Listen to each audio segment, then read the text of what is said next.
आता टीव्ही वेगवेगळ्या चॅनलला चाललेलं आहे त्याबद्दलची पूर्ण माहिती मला काही नाहीये। माझा त्या गोष्टीशी डायरेक्ट अजित पवार म्हणून दुरान्वयी देखील संबंध नाही। मला 35 वर्ष महाराष्ट्रातली जनता ओळखते। त्या संदर्भामध्ये मी उलट या निमित्तानं संपूर्ण माहिती घ्यायचं ठरवलेलं आहे। कारण मागे एकदा 3-4 महिन्यापूर्वीची गोष्ट असेल की अशा पद्धतीचं काहीतरी चाललंय असं कानावर आलं। त्यावेळेस मी सांगितलं की असलं काही चुकीचं केलेलं मला चालणार नाही।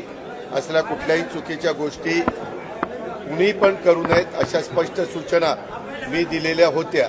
परंतु त्याच्यानंतर परत काय झालं ते काही मला माहिती नाही। परंतु आता चॅनलमध्ये वेगवेगळ्या त्या जमिनीच्या बद्दल बरंच काही सांगितलं जातं। त्याची इत्थंभूत माहिती काय डॉक्युमेंट्स आहेत काय नाही, कुणी परवानगी दिली कुणी नाही, मी आपल्याला सांगतो मी आजपर्यंत कुठल्याही माझ्या जवळच्या किंवा लांबच्या नातेवाईकांच्या संदर्भामध्ये कुठंतरी त्यांना फायदा होण्याच्या करता एकाही अधिकाऱ्याला कधी फोन केला नाही किंवा कधी सांगितलेलं नाही। उलट मी या निमित्तानं महाराष्ट्रातल्या जनतेला नाही परंतु उपमुख्यमंत्री म्हणून अधिकारी वर्गांना आणि कर्मचाऱ्यांना सगळ्यांना सांगेन की जर माझ्या नावाचा वापर करून कुणी चुकीचं करत असेल किंवा त्याच्यामध्ये नियमात न बसणारं करत असेल तर त्याला कुठलाही माझा पाठिंबा नसेल।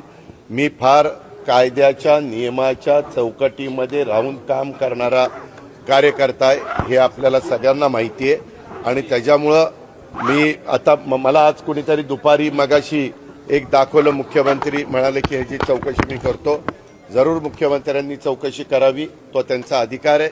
जर उद्या कुठल्याही बाबतीमध्ये कुणी काही तक्रार केली तर चौकशी करून त्याची शहानिशा करणं, त्याच्यातली सत्यता पडताळून बघणं आणि त्याच्यामध्ये काय नक्की घडलंय ते त्या ठिकाणी पाहणं हे सरकारचं कामच आहे।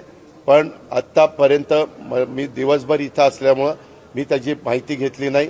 मी त्याची माहिती घेऊन परत तुम्हाला उद्याच्याला भेटीन संध्याकाळीचा, कारण मला पण उद्या दिवसभर काम आहे आणि त्याच्यामध्ये संपूर्ण माहिती काय झालंय कसं झालंय कुणाबरोबर डॉक्युमेंट झाले ते कायदेशीर आहेत का ते नियमात बसतात का ह्या सगळ्या गोष्टी माहिती घेऊन वस्तुस्थिती तुमच्या समोर सांगेन।